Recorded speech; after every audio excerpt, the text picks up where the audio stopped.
Another edition here of Getting There with Goz, where we talk about the career journeys of athletes, coaches, media members, business owners, and more from upstate New York.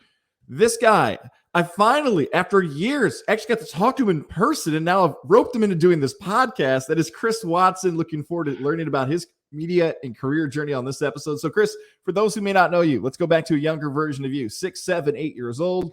Where'd you grow up? What'd you want to be as a kid? It was that same dream job you wanted when you were 18 years old. Yeah, so I mean, shockingly, that our first introduction came at a bar, right? At a place with an adult establishment with beverages and wings. It's shocking that that's where I would make connections with somebody, right? Yeah. Listen, my background is pretty easy. I'm a dude who grew up in Oswego, New York, about an hour north of Syracuse. Family still lives there. All of my relatives are generally central New York based. My athletic career was as short-lived as anybody's athletic career could be. Like, people ask me how I got into this business. I was like, it was easy. I couldn't play sports, so I had to talk about it. Like, that was the easiest transition for me. My athletic career was like 2 years long. It was 2 years of little league in Oswego, and then when I didn't get drafted for senior league, that was it. There was no athletics for me. So I was a sports junkie. I collected baseball cards in the 80s and into the 90s, and I kind of got hooked. You know what I mean? That's where it started for me. Became a card collector who became a sports watcher who picked his allegiances to his teams. And once I got into high school and discovered kind of what sports broadcasting was, that was my niche. I found my thing. You know what I mean? I needed to be around sports. I wanted to be around sports. And that was my way to it. So you're an upstate New York guy, and as we've touched on in past episodes, and I know you know this, there's Syracuse, there's Ithaca, there's your home college, Oswego. When you're going through that process, what schools are you looking at? And there's a little hint out there that maybe didn't go too far away. Listen, I was a homebody. You know what I mean? Like, your poster in the background is homage to as far as I really got away. Like that 03 Syracuse team, I was there for it. I mean, but my journey was pretty simple. I knew in high school what I wanted to do. I wanted to be a sports broadcaster.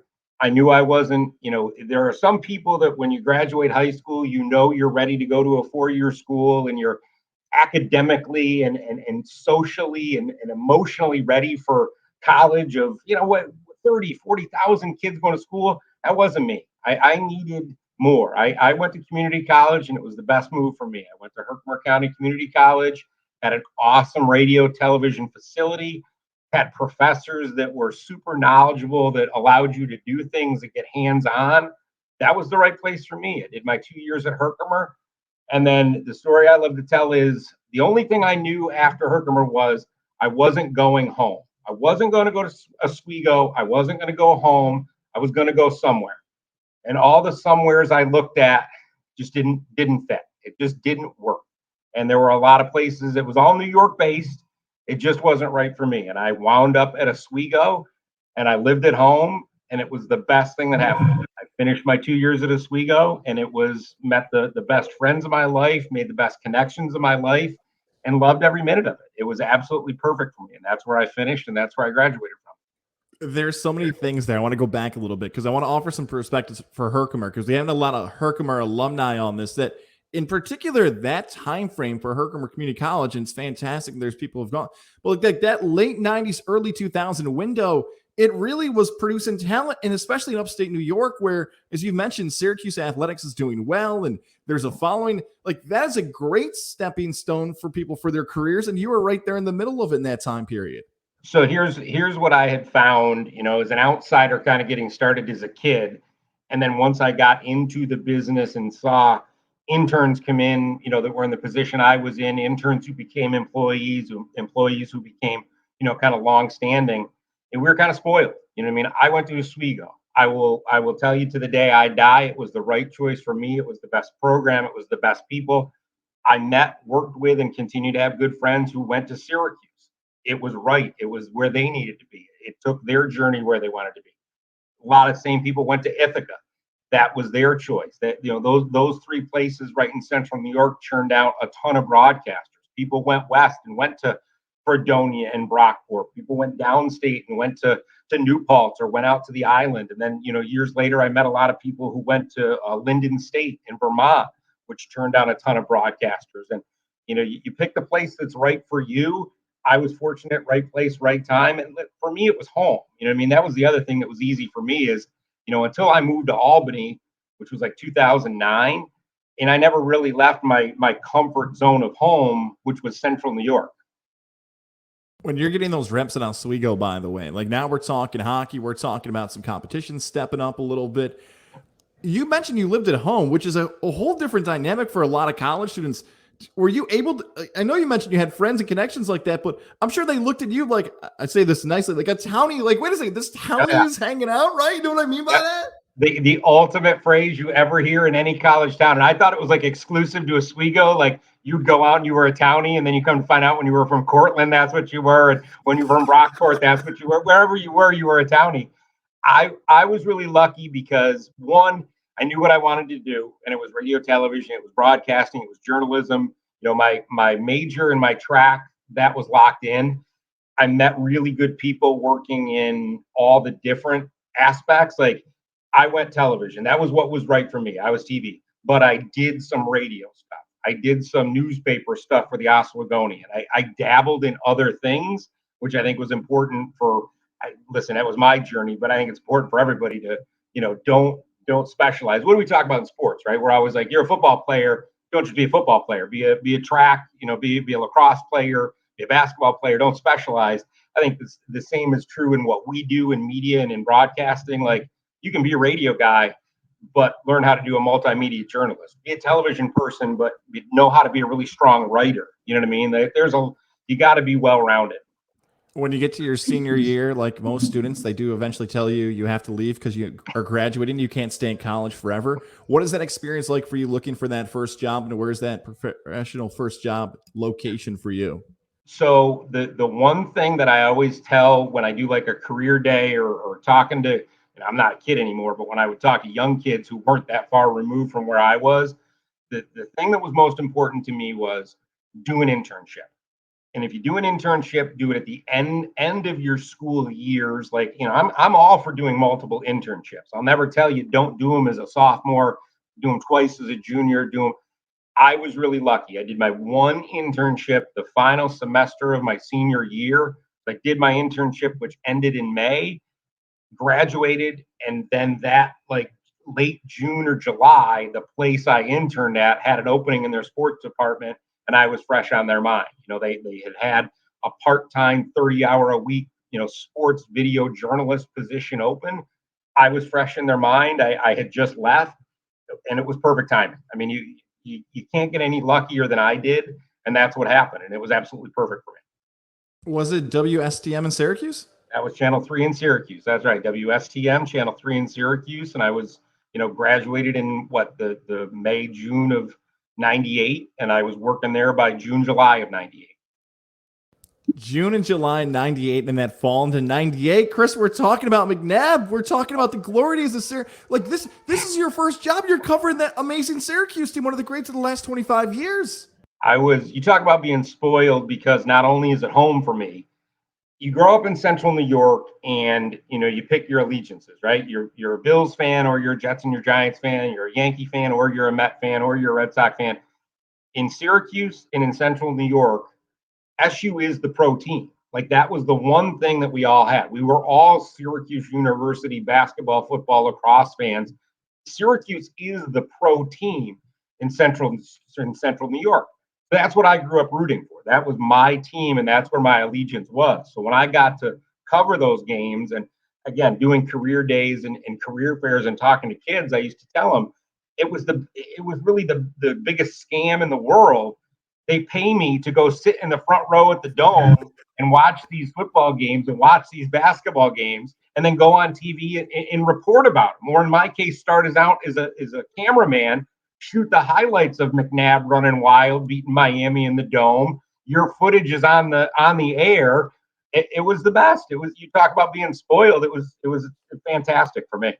Find some footage of that pass interference call against Tennessee, by the way. We all know that's not a pass E. Martin, interference. E. Martin, and Will Allen. I can tell you right now, it changed the trajectory of their season and of our season. I can tell you right now in that season opener in the Dome. Section 303, row double Z, 1 and 2. A younger guy's heard words he had never heard before at that point in his life from some, let's say, highly liquidated Syracuse fans up in that section. You and I could talk about that team forever, but that role you're doing, you're filming, you're seeing, you're shooting games, you're working, as you said. You can't believe this is your first job out of college covering the team you want to cover. What does the next step in your career hold for you? So I was really fortunate to, that was really the get your feet wet moment job for me. I did 2 years part-time, 30 hours a week making, I used to know it off the top of my head and now I forgot, but it was something like $15,000 a year. So that's why I was living at home. You know what I mean? I couldn't afford to live on my own. Right. But I did that for my 2 years, kind of, again, got my feet wet, cut my teeth, made a lot of mistakes, learned from a lot of really good people, got a little bit better, but wasn't, on air as much as I wanted. And the natural progression was always to go, some people's journey is they work in one market, Central New York is home, and then you go to Boise, Idaho, or then you go to, somewhere in Iowa, or you go somewhere to New Mexico or Nebraska or Florida. I never pinged around a lot. That wasn't my journey. I stayed close to home, like I said. So for me, it was Syracuse to Utica. That was the next step in the journey. Perfect learning market for me, at a time when we ranked, I feel like they used to rank 210 or 12 television markets. Utica was in the mid to low 100 and somethings. So when you looked at it, it was a good learning market. You got a lot of reps. I went there as a sports director to Channel 20, the ABC affiliate, WUTR. Worked there for 3 years and just got a little bit better. You know what I mean? Learned how to deliver stories, learned how to tell stories, got more comfortable on air. And, my 3 years in Utica were great. They were incredibly important to I had a guy tell me one time when I was filling in at Channel 3, when I wasn't getting regular reps and I wasn't on TV a lot, we were in the makeup room. And I remember him saying to me, he goes, it's tough to get better when you don't get a lot of practice at it. And it stuck with me. Like when you don't get reps, it's just like the guys we cover. If you're a pro athlete and you're not getting first team reps, it's hard to be on the same page with everybody. And I wasn't getting that until I got to Utica and anchored 5 days a week, Monday through Friday for, almost 3 years. And I felt a little bit more comfortable. I felt like I was doing a little bit better. Getting an opportunity, like you said, getting the reps on air, improving what you do as a journalist, an anchor, a host. All that stuff is super important. And Utica, the market you mentioned, still upstate New York. So you've got contacts from Central New York. You're covering new teams, new schools, and it's a sports director job. It's still early in your career, which is truly remarkable, even though the market size is down, to have that opportunity so early in your career and in upstate New York again. All that stuff works in your favor. So look, you're working in Utica. By the way, for perspective for an audience outside, Utica and Syracuse not too far away. Nope. We're about, less than 2 hours from that spot. So sports director, Utica, things are looking good. You could carve out 20, 25 years if you want there, but you decide Utica's not the spot for you going forward. It was great for me because there was a comfort, again, New York State guy, Central New York guy. So we would cover a lot of Syracuse stuff. I would still go back to the Dome and cover Syracuse football and Syracuse basketball because there was certainly an interest in the Utica market. Small market, minor league town. We had minor league hockey, minor league baseball. Some colleges. At the time I was there, Utica College was just starting to develop as a Division III program, so it was up and coming. And wherever you work, I don't care what market you work in, high school sports is king. In some markets it's bigger than others. So in Utica, high school sports was king. So, I had done my time there. I had enjoyed it. We were also, it's kind of ironic when you look back on it. I did my time in Utica, and one of the trips we'd make a couple times a year was to Albany to cover Giants camp. We would come here to Albany to cover Giants camp because we're kind of right in the middle, right? We had Syracuse going this way and Albany going this way, and there was enough of an interest in Central New York, Syracuse, Buffalo, things of that nature. But then there was enough Jets, Giants, Yankees, Mets to go the other way. So I was kind of right in the middle. But, I had done my time there. It had been like 3 years, and I can't remember why it was time to go. As I look back on it, guys, I honestly think there was a lot of the market had shifted, and I can't remember what company owned my station, but there was a lot of downsizing going on, and there was a lot of like, hey, small market television below the 120th something market, they were really squeezing in on it. And I went through a lot of downsizing at stations where sports was the first thing to go. That first station I worked at, Channel 3, I left right at the end of a transition when they went from doing full-blown sports coverage to that 2-minute drill style, where it was just kind of cram a couple headlines in and get you up to date. That was probably one of the reasons I left Utica, because it was the writing was on the wall that we were going to get downsized. The sports was probably going to take a back seat to news, weather, and human interest. And an opportunity came to come back to Syracuse to the sister station, Channel 9, which at the time I think was WIXT. Again, another Syracuse University heavy market, and it felt right. It's incredible to think about that right there, because so many people, because of your unique background and your unique college education and what you find interesting, all that, to go back to a market you've already worked in before. Maybe in your career you can count it on one hand how many people have been able to pull that off and do it professionally and have success. So you're now to Channel 9, and it's probably interesting because you're bumping into people at games that you've worked with before, but they know it's still a job and you do everything else. So look, for our Central New York listeners, I don't want to make this as like a pro wrestling reference here, like WCW versus the WWF, right? Like you're like Rick Rude showing up on both channels all of a sudden. Somebody will get that reference. For the record, we could go into a whole in-depth about that. I can tell you, wrestling in the 90s and the Monday Night Wars, like if you were going to ask me if there was going to be like hey, what's something people don't know about you, or what's a goofy thing, I'd be like, yeah, I was a big pro wrestling guy back in the day. Like in my late high school, college, and then like 20s and early 30s years, yeah, I was a big wrestling guy. So we could go on a side road about that. This is more reasons why I regret you and I not talking up until this past spring. But so Channel 9, similar responsibilities, similar things going on, and it's another chapter in your career at this point. It was the right opportunity at the right time. It was a chance. I use the words come home. Oswego isn't a TV market, so Syracuse is the closest thing you could get to it, being an hour away, closer to family and friends. Utica was great for me to learn, to get better, to get reps. It didn't have the same feel sports-wise as Syracuse did. Syracuse University is that thing that everybody gravitated towards. It just, it felt like it was a good chance to come home. There was some writing on the wall that maybe my station wasn't going to have the resources that it used to. So I better kind of take care of myself. And, as I look back on it, I was probably in my mid-20s at that point. So I hadn't even started to think about working into my 30s. So it was just right place, right time, opportunity, comfort level. You're right. There were a lot of familiar faces, not only with the teams and the sports information people and the media contacts that you work with, but certainly in the market, you knew a lot of familiar faces too. Is this where Time Warner Cable starts to happen and you start to appear on there? Is it mixed? Is it you're exclusive to one? Is there a non-compete? Kind of take us through that process of what happened there. So I worked at Channel 9 WIXT for 1 year. So that would have been the 2003 season. So the best thing that happened to me was I came to Syracuse, I believe it would have been August or September of 2003, and left about a year later. So I was only at that station for 1 year. And the year that I was there was the year that they won the national championship. The homage behind Right, yeah. To our local legend, Craig Forth and company. I got to be there on that ride for that Syracuse basketball team. So I came back, did a football season, got through the high school season, did everything that I was familiar with. And then that Syracuse basketball season came around, and man, that was the ultimate. Like, of all the things I've been able to do, being around that team, and I was fortunate that I was kind of a third sports anchor / camera guy. So I traveled with our sports anchor, to all the places. And I just remember for four straight weeks I was on the road, and I went from Madison Square Garden Big East tournament, Boston for the first round of the NCAAs, Albany for the regional round of the NCAAs, and then New Orleans for the Final Four. And I just remember what a whirlwind that was and what a great time it was being with that team on the road.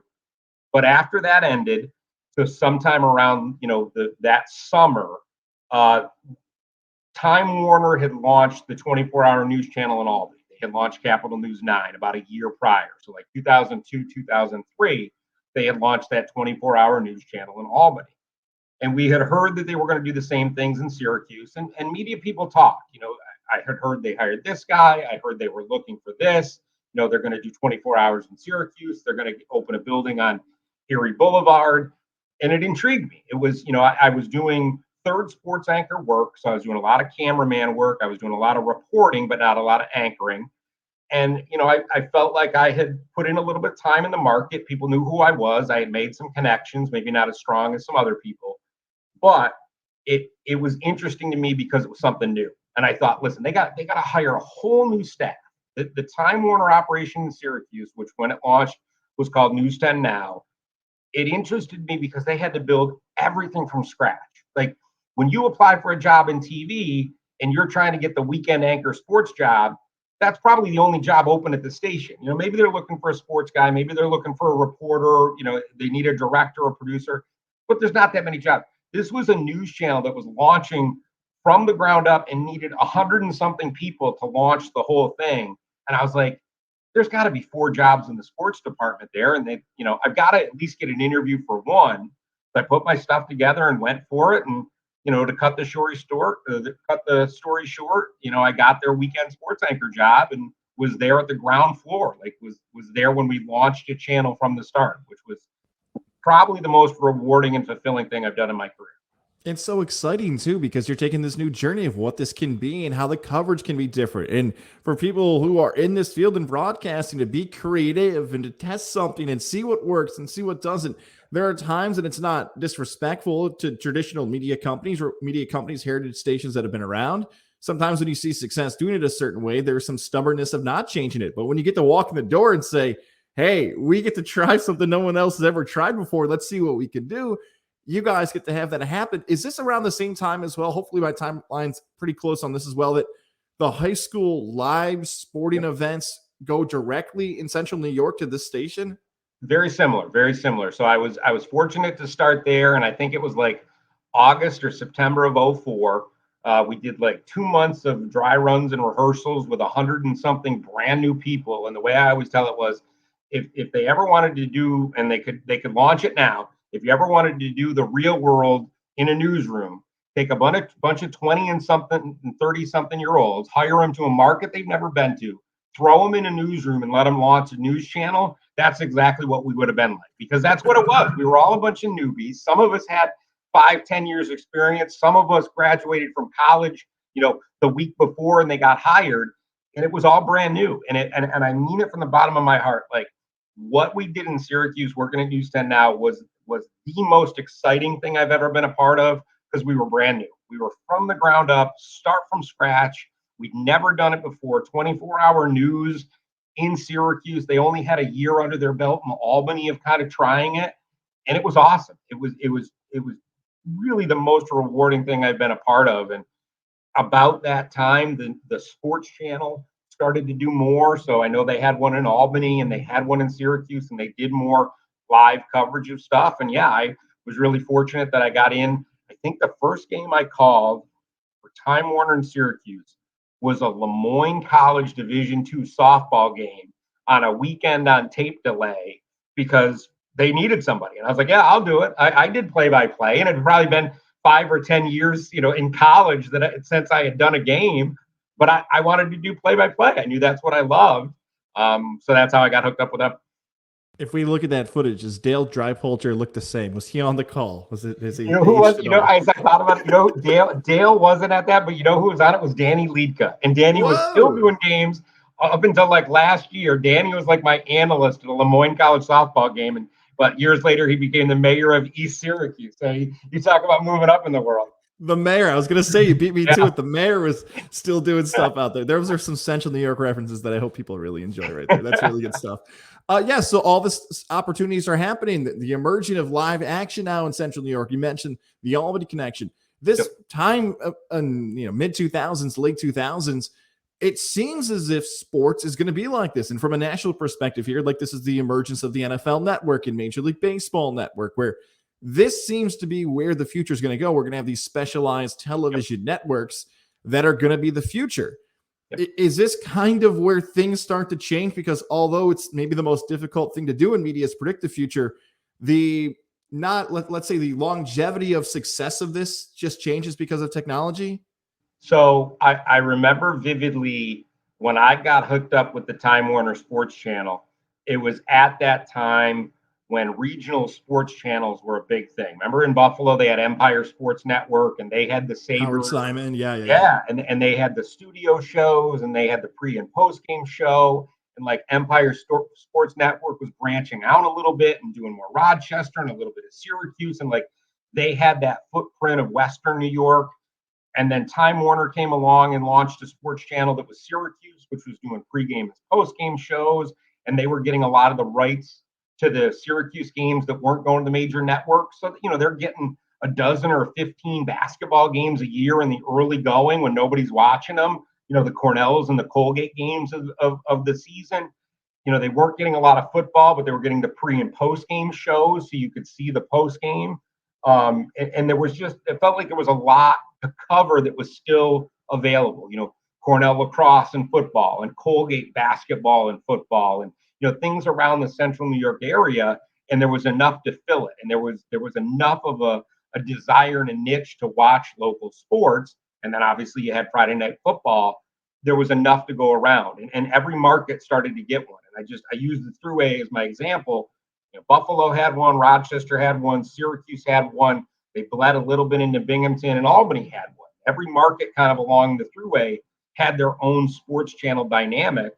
And yeah, everybody was covering what was important to them in their home market. And then, yeah, you're right. You can't predict the future, and nobody would have bet that streaming would take over what broadcasting was. Nobody would bet that everything would change the way it did. And, I think, listen, I was never a sales guy. I never worked behind the scenes, but at some point, I think the money dried up and there wasn't a return on investment into local regional sports channels.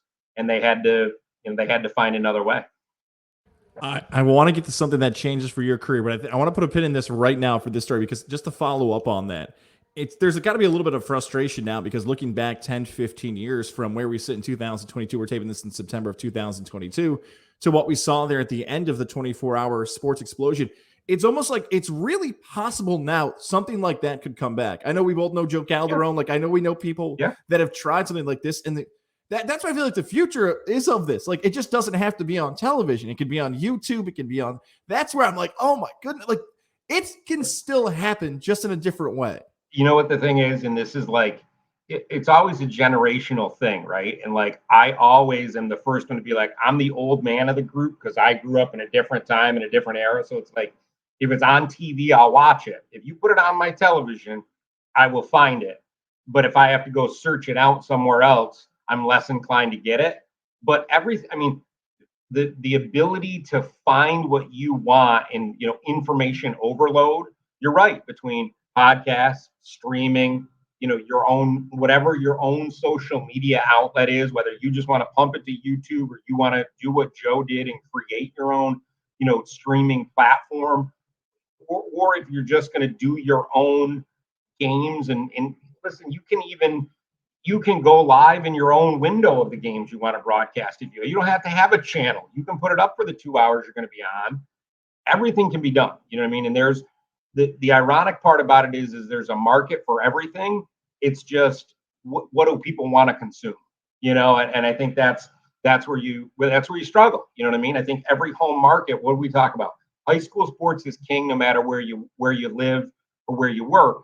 But the people who live in Clifton Park, who Shen is their home school in their home district, they're not going to care what's going on in Latham as much at Shaker or at Burnt Hills. They care about their pocket of high school sports. And I think I've seen that with college too. You know what I mean? That you live here long enough, the union people care about what's going on in Schenectady. In the corner of their eye, they're watching what's going on at RPI in Siena and Albany. But those people in Loudonville watching Siena, they're watching Siena. That's their thing, and everything else is just kind of secondary. Yeah, definitely. It's a different world, and how people find it and specialize it. And the opportunities are still out there. Just looks a little bit different from what we're used to back in that late 2000 window. So with those changes happening for where you work, how do we get you from Central New York into the capital region? So about 2008 or 2009. So I had done 6, 7 years at the Syracuse Time Warner channel and was, doing Fenway's in the background. Say, which way did I go? There's Yeah, there is. There, gotcha. Man, he's my roommate. I had done my 6 or 7 or 8 years at Time Warner Albany, News 10 Now. We'd gone through kind of another one of those like downsizing changes where we went from our own newsroom of News 10 Now to now, at the time, Time Warner was lumping everything together in Albany. Everything was running out of the hub, as they called it. So it wasn't necessarily that I needed to make a change or wanted to make a change, but at that time in my life, I was interested in the girl I was dating, who eventually became my wife, who is the mother of my kids. She and I were together, and I moved here to settle down and start my family. And that was what brought me here. And I was very fortunate that the Time Warner Albany, again at the time, went from Capital News 9 to YNN to Time Warner Cable News to Spectrum News to whatever it is now.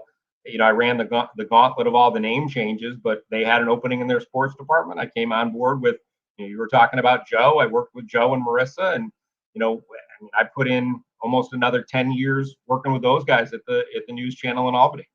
Look at that, man. You hit all the spots. You made it happen. By the way, that's not easy either. I know you like looking back, like, oh, it just happened. I moved out to the capital region and landed a job. It's not that easy, but Chris Watson makes it sound easy. Just making those connections and having it happen. That's remarkable to have it happen like that, where you go to a new district, a new market, and are still able to say, look, I can make this happen. So kudos to you for doing that, man, because look, 8-10 years here in the capital region and doing those things. And even now, your role is so unique now because you've got the broadcasting experience. You've got everything that's gone throughout your career. And you've got another thing that you get connected with local sports and high school sports still. I was really fortunate that, everything lines up the way it's supposed to. And, sometimes you make your own luck and sometimes you catch a break here or there. But it feels like every time I was ready to leave where I was and not necessarily know where I was going, but leaving where I was and going to the next thing was right where I needed it or wanted it to be. You know what I mean? I say this because if some journalist or somebody, does latch onto this and they're like, yeah, but it doesn't always work that way. I'm not saying every time I moved, I made a step up. I made moves that were either on par for what I was doing, or I was willing to take a step back to get where I wanted to be. You've got to be willing to do that. And I was fortunate that jobs were open and that I was able to go to places I wanted to be. But not every time that I make a move was it, I'm at this level, now I'm going up, and now I'm going up the rung. Sometimes you got to be willing to ping around a little bit. And that's certainly the way it worked for me. It's good stuff. I love it. I love. Wait, what's your role now with NYSPHSAA? All right, is that there's not a lot of vowels in there. I want to make sure I got it right. Rolls off the tongue, doesn't? Let me give you a little free branding. Like the amount of swag I have, I didn't get this much swag working in TV. I'm as branded out as they come. The audio side doesn't see, so I'll give him. He's got the hat. He's got the sweatshirt. He is good to go. You got stuff all over this house that's all branded with NYSPHSAA. If it doesn't roll off my tongue by now, I'm doing something wrong. The New York State Public High School Athletic Association, again, everything works the way it's supposed to. About 2015-16, their director of communications job came open. I was looking for something that kind of took me off nights and weekends because at the time I was still married and had very young kids. And I didn't want to do the night grind and the weekend grind anymore. So their director of communications job came open. Long story short, applied for it, had a lot of the similar skill set that they were looking for, to kind of promote high school sports across the state, to cover high school sports. And got hooked up with them in, I think it was August of 16. And been there ever since. So 6 going into 7 years. I don't want to call the job easy for you, but everybody. Like, you've done it before. Like the expressions coaches and athletic directors and people what their needs might be. When you stepped into this role, do you look around thinking like, I feel like I've dealt with this for my entire career of what's going on around me? I'm really lucky because, listen, longevity is a great thing. And, somehow, some way I've put in 20-something years across the state. But the athletic directors and the coaches that have either been at the same schools or stayed in the same area that I know has been a huge benefit to me. It's funny. I understood what NYSPHSAA was when I started here, but I don't think I knew how they did it. You know what I mean? I didn't understand how NYSPHSAA functioned. I just knew what they did. They put on the state championship events. They were the group that ran the football finals at the Dome. They were the ones that ran, basketball at Glens Falls. But I didn't understand how it happened. Now that I have been here long enough, now I understand how things happen. And it's 800, almost 800 schools across the state, all run by their section, which eventually all kind of funnel to us for something at some point. So it's been really the perfect marriage for me. There's a lot that's going on here before a lot of seasons kick off. I'm going to stay away from that because I'm sure your social media and your email is flooded with that. So don't worry. Chris Watson will ask all your questions and answer them all about everything else you're concerned about. I will let him pass on all that stuff. Instead, I'll ask him this. Yep. Not so much the job that we're doing now, because, again, people will criticize that. But I'm talking like sports broadcasters, because you've covered it. Best advice for a young college student, whether they're at Oswego High School or Oswego College, wherever they might be across Central New York or beyond. What's the best advice you can offer them to launch their sports broadcasting careers? I think even though I am almost 20-something years removed from being a college graduate, I don't think it's changed. I think the message for me will always be the same. Do an internship, do multiple internships and make connections. Find the niche that you want to be in. If it's radio, television, print, new media, new journalism, find that thing that you're interested in. Do an internship, get real world experience learning about it, and be versatile. I know television. That's what I knew. But in my world, being versatile in television meant I knew how to write. I knew how to use a camera. I knew how to edit. I knew how to produce. I was a reporter, so I knew how to put a story together. I knew how to anchor. There was for me, that was my journey. And not everybody wants to be on air. A lot of behind the scenes people would need to do the same thing. But make yourself as marketable as you can, as many skills as you can have. Listen, I'm an old man now, so new media is beyond me, but I know social media. And with that comes, I know how to use the big three. I know how to get my message out there. Learn how to do that and be good at podcasting and a video and your own streaming and all those things. The more that you bring to the table, the more you're going to stand out. He is Chris Watson. Chris, thank you for doing this. I told you the Time Warner stuff in particular. I watched it as a kid for Salve High School, how big of a deal that was when you guys just go to the pit and watch our games and broadcast it, man. Like, that was such a huge deal to my teammates and stuff. So it was so cool to have those connections and everything else. And having this conversation with you, by the way, I feel like you're my big brother and we didn't even realize it. Listen, Upstate my friend. New York, Syracuse guys who, by the way, live very close to each other. You did Utica, I did the Finger Lakes. This is wild how close you are the big brother to guys. I'm telling you.